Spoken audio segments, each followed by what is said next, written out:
Hello and welcome to Breezy Chatter.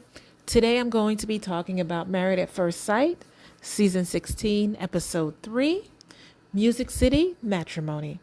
So it looks like we get to see the last two couples get married, and we also get to watch all of the shenanigans that take place at the wedding receptions. So we have Eris and Jasmine getting married, and we have Eris once again talking with his cousin Felina, and she has tried her absolute best to stop him from getting married.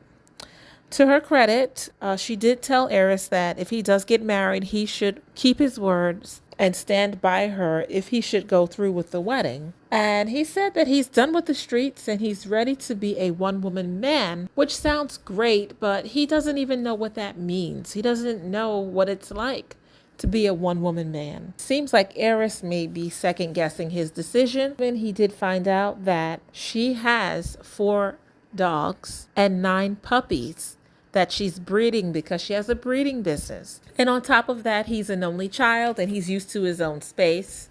So this is a huge undertaking for him. And I sort of get why Felina was trying to talk him out of it, but this is what he wants. This is what he feels is the next step for his life. So Felina, she needs to fall back. Felina and Lori, who is Eris's mom, have a few words with Jasmine, try to get to know her, ask her a few questions.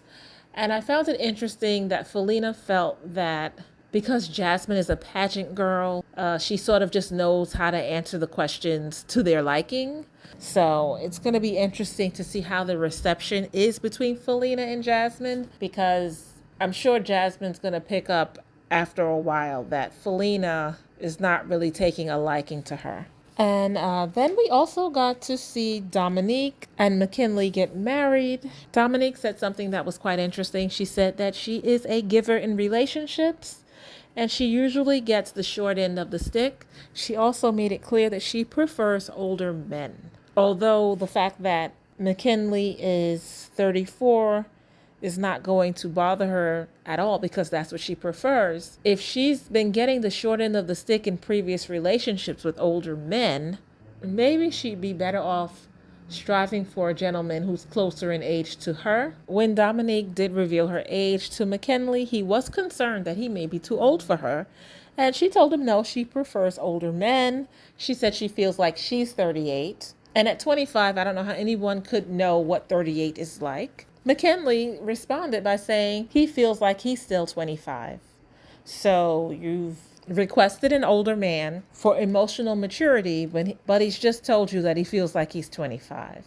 So it should be very interesting to see what happens between the two of them. And of course, it's reception time, and this is where we get to hear speeches. So we have Nicole's father. He is very much a traditional man, and he does not agree with the maths way of getting married. McKinley's mom also said the same thing. She prefers the traditional approach. And then it was interrogation time. So we had Shaq being interrogated by Kirsten's friends, and Shaq was talking about how he spoke this whole experience to existence through prayer. And Kirsten's friend Elise said she's not sold on Shaq. He has a lot to prove. He talks a good game, but she just doesn't know much about him. He is, in fact, a stranger, and she's looking forward to grilling him like a rack of barbecue ribs. And that about sums up episode 3 of Married at First Sight.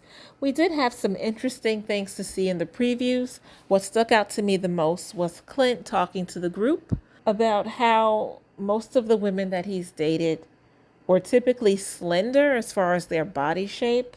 And Gina, who is curvy, looked thoroughly annoyed about it. And not only was Gina annoyed, we have Nicole sort of upset by what Clint had to say. Now, we have to wait for more context to find out if Clint was just sharing information or if he was being insensitive or maybe trying to throw shots at Gina. And then we also get to hear McKinley saying that he thinks that Gina is sexy. So I don't know if that's going to rub Dominique the wrong way and if that's going to upset Clint in any way. I still think that Chris and Nicole have the best chance of making it. I also feel that Gina and Clint have a chance as well, but I don't know, maybe not. From based on those previews, it's looking like it's going to be a no-go, but we'll have to wait and see. We may have some pleasant surprises happening along the way. And that is my commentary. If you liked it, hit like, subscribe, and leave comments. Thank you for your time. Until next time, ta-ta.